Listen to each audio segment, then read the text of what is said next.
Hello and welcome to today's lecture, wherein we are going to solve some numericals mostly based on pure NMR spectroscopy.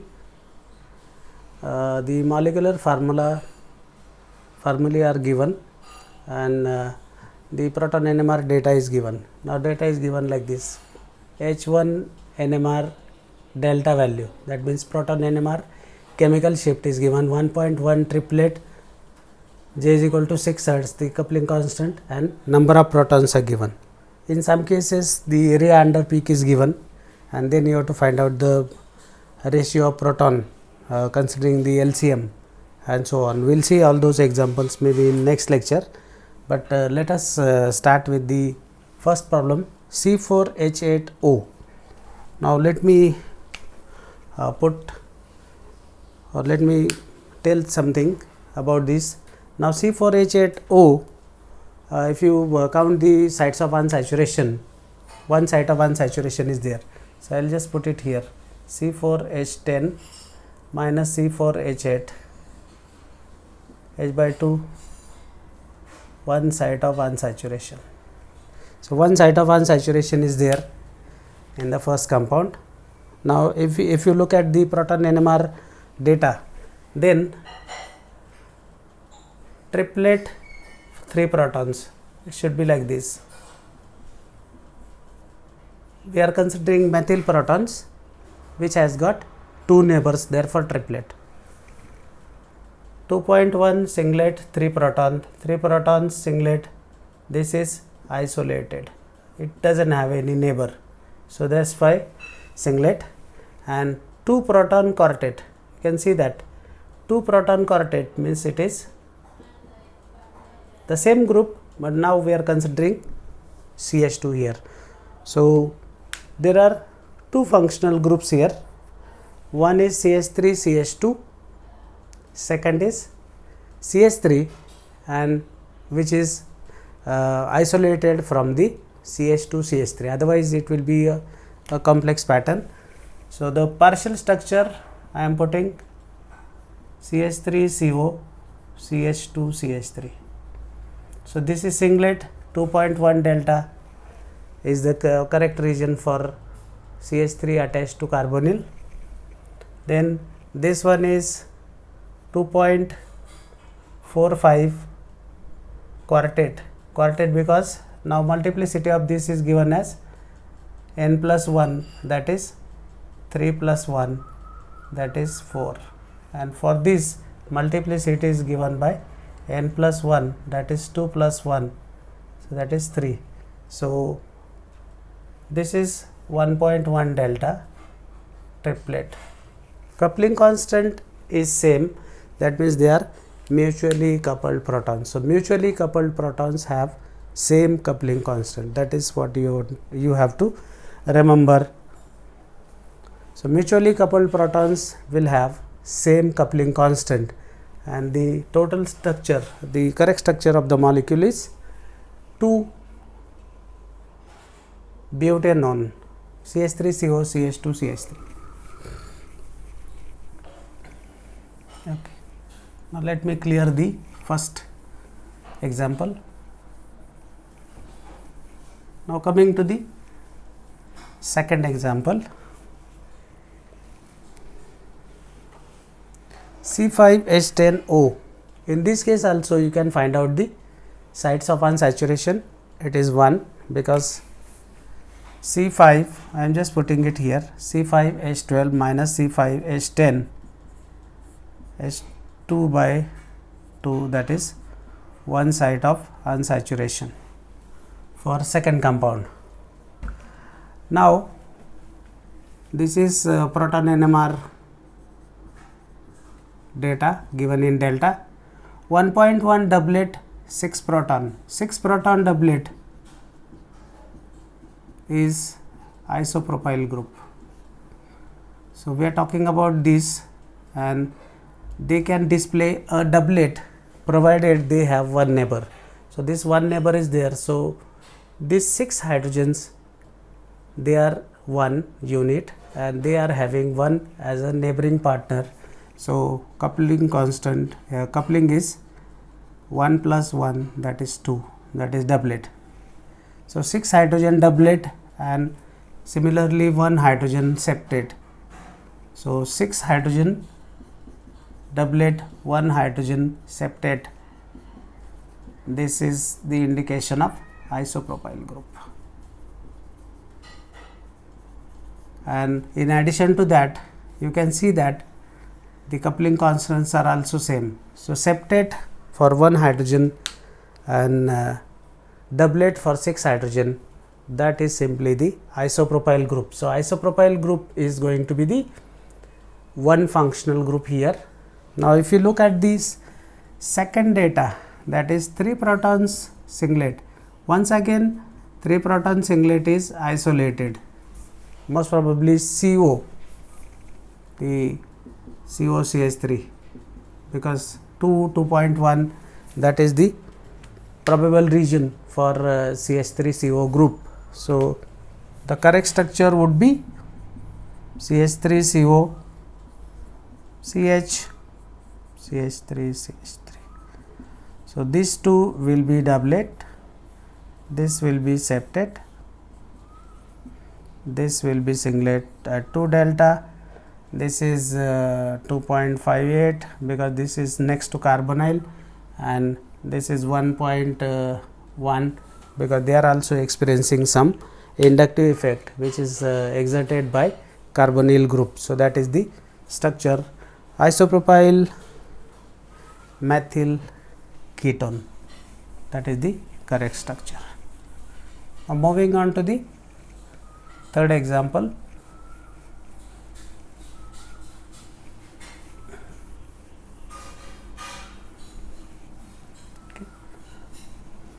Now third example, C5H12O.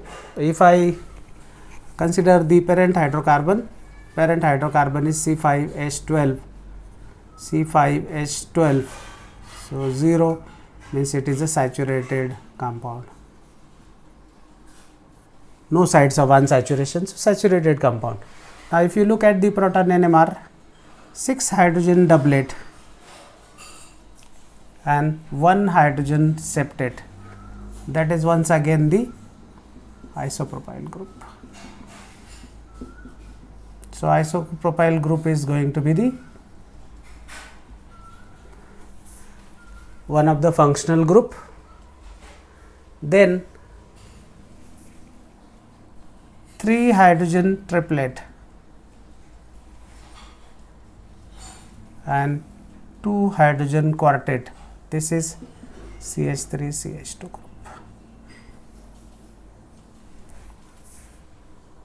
Okay. So 3 hydrogen triplet, so this will show triplet, this will show quartet. Okay. And now what is left? Oxygen is left. So we are supposed to incorporate oxygen here and just put CH2 CH3. So this is nothing but your isopropyl ethyl ether or ethyl isopropyl ether, and the quartet triplet chemical shifts I will tell 3.52 because this is directly attached to oxygen, and 1.3 for this slightly downfield because of the inductive effect of oxygen. 6 hydrogens, once again they are slightly deshielded, 0.9 is the correct region, but since they are having oxygen attached to the carbon, they are also bit deshielded. And 3.8, this is CH which is directly facing oxygen, so that is why it is slightly deshielded, and 3.8 is low field, and chemical shift value is accordingly higher because it is exposed to the applied magnetic field, because oxygen is pulling out the electrons and then the proton is facing the applied magnetic field effectively. Now C5H11Cl, C5H11Cl, Cl once again we have to put H, so effectively it is C5H12. Just now we have seen C5H12 minus C5H12. So no sites of unsaturation. That means it is a saturated compound. 3 protons doublet. 3 proton doublet, that is CH3CH. We are talking about CH3. I am underlining the proton under consideration. When it will show doublet? When it has got one neighbor. 1 proton sextate. 1 proton means I am putting CH. Sextate when it has got 5 neighboring protons. So we are talking about this proton which has got 5 neighbors, therefore sextate. Then 2 protons quartet. 2 protons quartet. I will just put one more CH2 here. This will show quartet because it has got 2 and 1, 3 neighbors. So it is quartet, and this is the another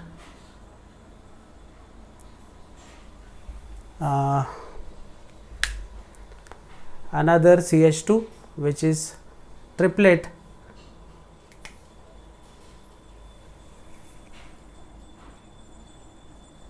Okay, because it has got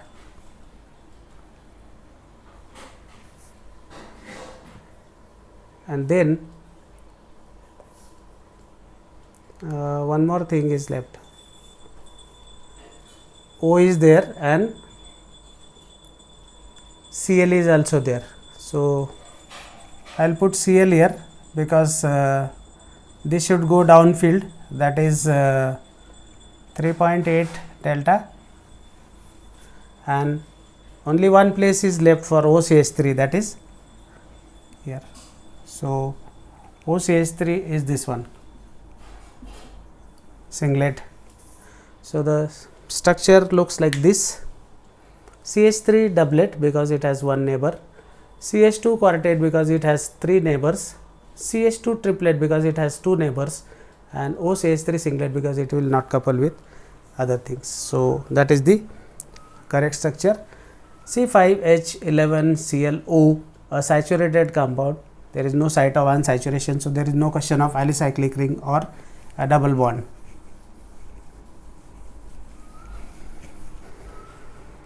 Okay. Now moving on to the 5th example, C13H16, C13H28, C13H16. So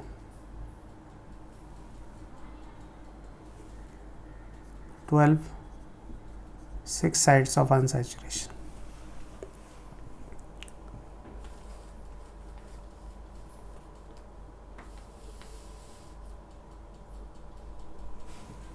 Not exactly, this is 20. Let me count the sites of unsaturation. 4 and 1, 5 sites of unsaturation. C13, 6, 3, 9, 10, 11, 12, 13, 14.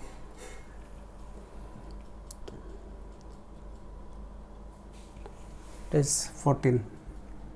C14H30 it should be. C14H. Now the number of hydrogens 9, 4, 13, 14 and 20. So 10. So 5 sites of unsaturation. This is C14H20, not 16. Yes. Now 9 proton singlet, that is tertiary butyl group.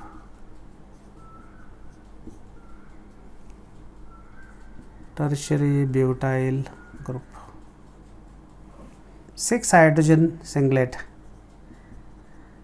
2 methyls, equivalent. I will just put equivalent. That is why they are appearing together. 6.2 singlet, this is probably the olefinic proton. 7.2 6 hertz suggests the presence of para disubstituted ring, and in this case this coupling constant is 6 hertz and there are 2 sets. So that is why 2 sets are there. So it is a para disubstituted ring. So para disubstituted ring is one part, and olefin is also there, gem dimethyl is also there, and tertiary butyl group is also there. So if you assemble everything together, it is the tertiary butyl group. Then you got the gem dimethyls which are equivalent. The olefinic proton is also isolated because it has no neighbor, although methyl is there, but this long range coupling will be very weak, and this is the structure wherein tertiary butyl group and this olefinic group, they are placed para to each other. Okay. Now the next example.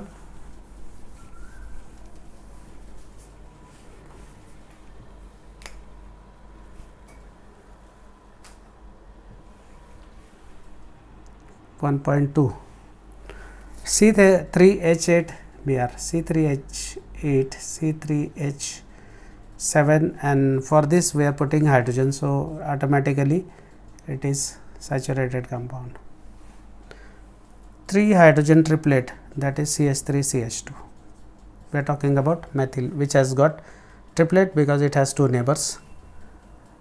2 hydrogen sextate. 2 hydrogen sextate is this kind of situation wherein methylene is flanked by methyl on one side, methylene on another side. So this is sextate. So this is triplet, this is sextate, and naturally this will be triplet, but that is also there, triplet. So this is the partial structure. So we have to conclude it with Br. The chemical shift values are also important. 3 delta because it has electron withdrawing group directly attached to it, so that is 3. 1.6 and this is 1.2. So sextate, a slight deshielding is there, and the CH3 is also facing some electron withdrawing effect, and that is why instead of 0.9 it is appearing at 1.2 delta. One more example we will do.